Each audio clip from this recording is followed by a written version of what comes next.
Hello दोस्तों, नमस्कार। मैं आपका दोस्त मित्र प्रवीण शर्मा और आप देख रहे हैं प्रवीण शर्मा एडवाइस चैनल। आज की वीडियो दोस्तों बहुत इम्पोर्टेंट है और हम आज बात करेंगे वकीलों के ऊपर।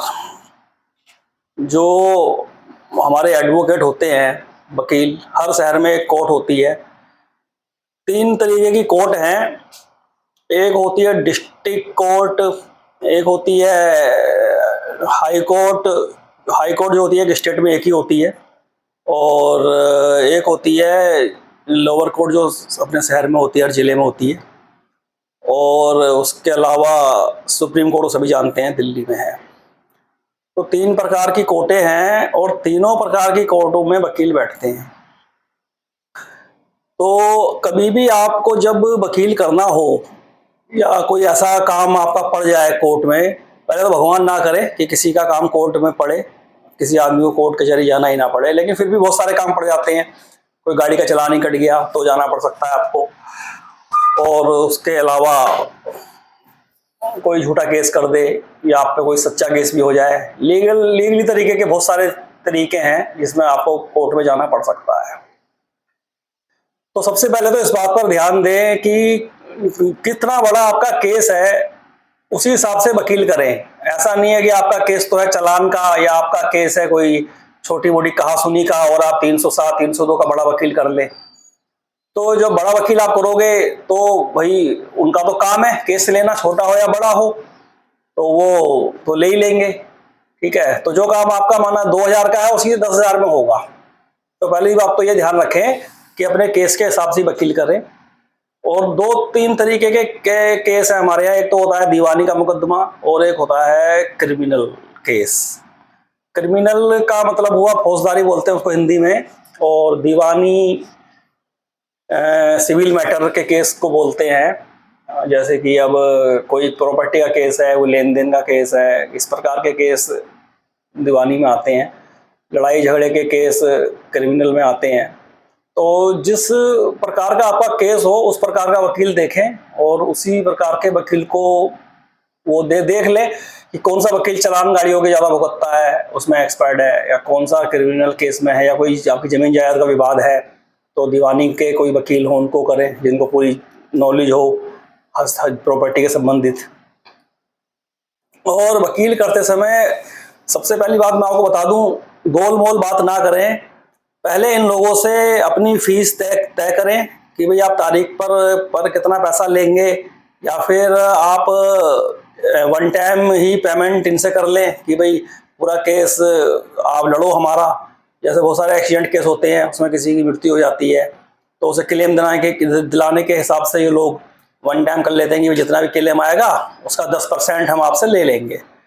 इस प्रकार के भी हर तरीके से है, मतलब जैसा भी आप तय कर लें, और उस तय करते समय उस चीज़ को नॉर्मली पेपर पे लिख भी लें कि भाई ऐसा ऐसा तय हुआ है, और उस पर वकील साहब भी साइन करा लें, अपने भी कर लें। वो सिर्फ इसलिए है कि एक याददाश्त बनी रहेगी कि हाँ भाई ये बात हमारी हुई थी, तो वो उसमें लिखा रहेगा। क्योंकि होता क्या है, बहुत सारे काम धंधे होते हैं, वकीलों के पास भी दिन भर व्यस्त रहते हैं कोर्ट में वो लोग भी। तो जब बात पुरानी हो जाती है तो अक्सर आदमी पुरानी बातों को भूल जाता है। कोई वायबली बात याद रहती नहीं है। वायबली बात याद रहे तो इतने सारे बैंकों में खाते होते हैं लोगों के, तो एक एक खाते में क्या है, क्या लेन देन है, सब कुछ कैसे पता लगेगा। तो वायबली बात का याद रखना मुश्किल है, इसलिए लिखित हर बात को लें कि हाँ साहब इतना हमारा तय हुआ है आपसे, या इस तरीके से हुआ है, इस तरीके से कंडीशन पैसे हम देंगे। तो वो केस जीतना हारना ये तो बात की बात है। सबसे पहले हमको एक अच्छे वकील का चयन करना है। उस वकील के बारे में कुछ पता भी कर लें, अगर कोई आपकी जानकारी में वहां पर है। कोशिश करें कि कोई ऐसा वकील करें जो एक दूसरे के टच में हो, या किसी मित्र यार के टच में हो, उसका केस लड़ा हो कभी या लड़ रहा हो, तो वो देखा वाला वकील होता है। यहाँ मैं सभी वकीलों की बात नहीं करूंगा। कुछ वकील तो ठीक होते हैं, अच्छे होते हैं, क्योंकि हर तरीके की जॉब में, हर तरीके के बिजनेस में, हर तरीके के काम में अच्छे बुरे दोनों प्रकार के लोग होते हैं।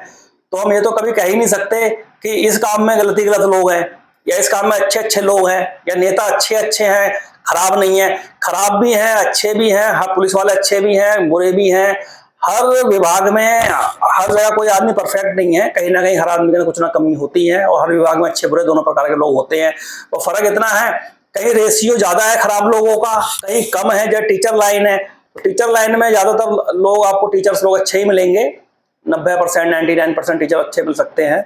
लेकिन वकीलों में ऐसा नहीं है, ये 50-50 का रेशियो में मानता हूँ, लगभग लगभग, और बाकी अप डाउन भी हो सकता है। तो कुछ वकील ऐसे होते हैं कि आपका केस लड़ रहे हैं और दूसरे से भी आपस में इन लोगों की बातें होती रहती हैं। तो जब आप तारीखों पर केस तय कर देते हो, तो उस केस को ये लंबा चलाने की कोशिश भी करते हैं, ताकि जितनी तारीखें पड़ेंगी उतना इनका फायदा है। फिर दूसरी बात ये होती है भाई, सामने वाला वकील जो अपोजिट टर्न लड़ रहा है, कई बार ऐसे भी वकील हैं इस तरीके के, वो अपने पैसे के संग इतनी गद्दारी कर जाते हैं कि वो दूसरे वकील के साथ में जाके मिल जाते हैं, दूसरी पार्टी से मिल जाते हैं। और ये बड़े केसों में अक्सर होता है, जहां पर बहुत मोटा पैसा लग लेते हैं ये लोग, और 302, 307 या कोई बड़ी मोटी प्रॉपर्टी का केस है। इस तरीके के केसों में ऐसे केस भी देखे गए हैं कि दोनों वकील आपस में मिल गए हैं उस पार्टी के साथ में, एक ही के साथ में, उसने दोनों को पैसे दे दिए, और उसने जो थोड़ी उसकी जो पार्टी थी उससे पैसा खा लिया, और उसके केस को हल्का करके उसको केस हरवा दिया। तो इस तरीके के भी वकील हैं।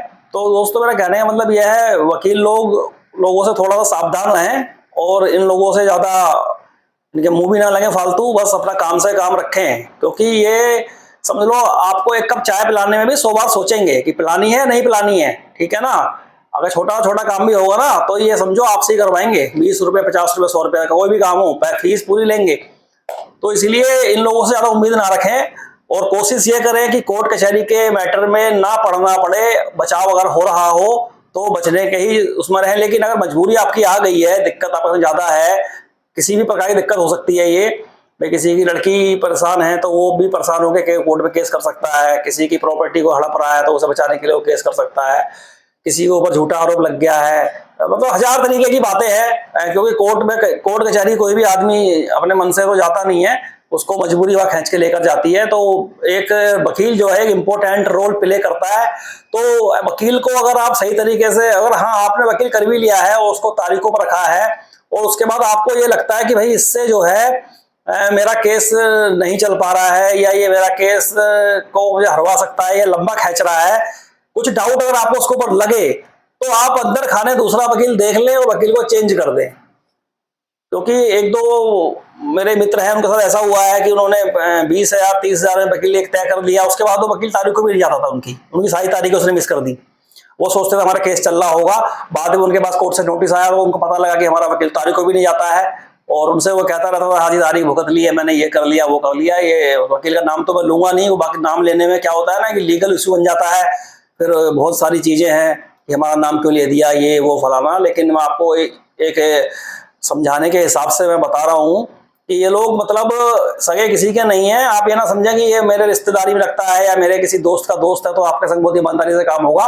इनका ओनली वन वर्क पैसा कमाना है। कि देखो, जैसे हमारा बिजनेस करते हैं, ऐसे ही ये लोग भी एक तरीके का कोर्ट में बैठ के बिजनेस करते हैं, ठीक है। चाहे उसके लिए झूठ सच कुछ भी बोलना पड़े, अपने व्यापार को बढ़ाने के लिए, अपने क्लाइंट को जिताने के लिए ये करते हैं। लेकिन अगर बात पैसों की आती है कि जहां पर इनको लगता है कि भाई दूसरी पार्टी का वकील का जो पार्टी है वो बहुत मोटे पैसे खर्च कर रहा है, और वो ये कह रहा है कि भाई तुम इनका केस हल्का करो या जो भी करो, मैं तुम्हें इतना पैसा दूंगा, तो इनको ज्यादातर बिकने में देर लगती नहीं है।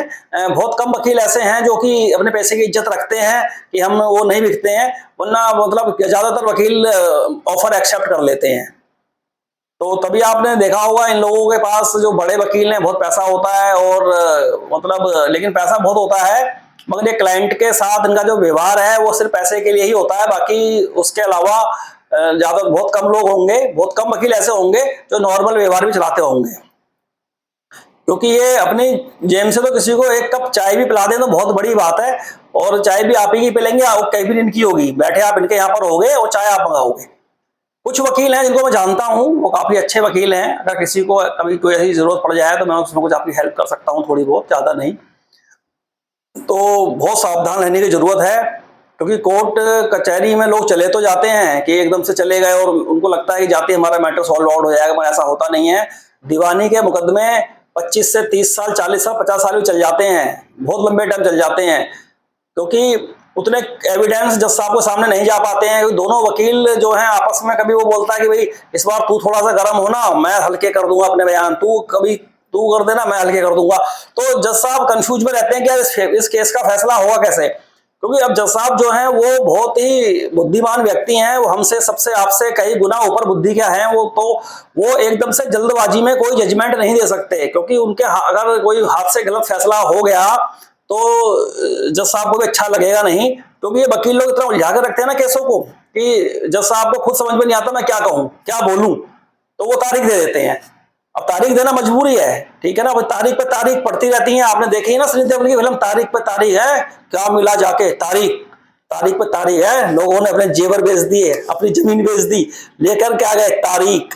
तो इस तरीके की कहानी दोस्तों बन जाती है कोर्ट में। फिल्म गलत नहीं है, लेकिन कहीं ना कहीं इसमें कोर्ट की या जज साहब की बहुत बड़ी मजबूरी होती है। अगर वो तारीख नहीं देंगे तो फिर आगे के लिए बात नहीं बन पाएगी। तो केस का फैसला जब तक नहीं होता है तब तक तारीखें पड़ती रहती हैं। ये अपना एक लीगल प्रावधान है कोर्ट का, और ये होना भी चाहिए और ये जरूरी है। ये नहीं होगा तो फिर किस बेस पे कोर्ट केस को आगे बढ़ाएगा? तारीख के बेस पे तो कोर्ट केस को आगे बढ़ाता है कि ठीक है आप 20 दिन का टाइम और ले लो, 2 महीने का टाइम ले लो, 1 महीने का ले लो, इसके बाद आप ऐसे एविडेंस ला के दो उनके खिलाफ या इनके खिलाफ ला कर दो। तो कोई जब तक एक प्रूफ एविडेंस नहीं होंगे जज साहब के सामने तब तक वो भी कुछ नहीं कर सकते, क्योंकि एविडेंस और गवाहों का होना जरूरी है। और आजकल गवाहों का भी मैं तो भरोसा नहीं करता हूं, क्योंकि गवाह भी झूठे होते हैं। सब आदमी पैसे ले देकर वकील सारे इंतजाम कर लेते हैं, ये जो काम आप नहीं कर सकते वो ये सब करवा देंगे आपका, परंतु हर काम का ही पैसा लेंगे आपसे। बस यही है। तो थोड़ा सा अपने सोच समझकर वकील करें, और वकील का बहुत बड़ा रोल होता है आपके केस में। अगर वकील गलत लगे तो उसको बदल दें और अपने बस तारीख को बजाएं। वकील साहब का जो पैसा है समय से देते रहें इनका, ठीक है, नहीं तो भैया फिर काम रुक जाएगा आपका। तो इन बातों का ध्यान रखें। और अगर वीडियो आपको पसंद आई है, कुछ आपको इसमें एडवाइस ठीक लगी है और कुछ इस तरीके के हादसे आप लोगों के साथ हुए हैं तो कमेंट में बताएं। बहुत बहुत धन्यवाद आपका, नमस्कार। और इस वीडियो को सब्सक्राइब और लाइक और शेयर कर दें ताकि ये वीडियो किसी के काम में आ सके। बस सबसे बड़ी बात इसमें यही है कि आप जब भी वकील करें तो बहुत ही समझदारी से करें, और जितना बड़ा केस है उसी हिसाब से वकील करें। ऐसा ना हो केस उतना बड़ा नहीं है, वकील आपने बड़ा कर लिया तो आपको खर्चा ज़्यादा पड़ जाएगा। और बातों को पहले सब खोल दें, तय कर लें कि कितना खर्चा हमारा आएगा, कितने पैसे आप लेंगे। गोल मटोल बात में कभी भी ना रहें। नमस्कार।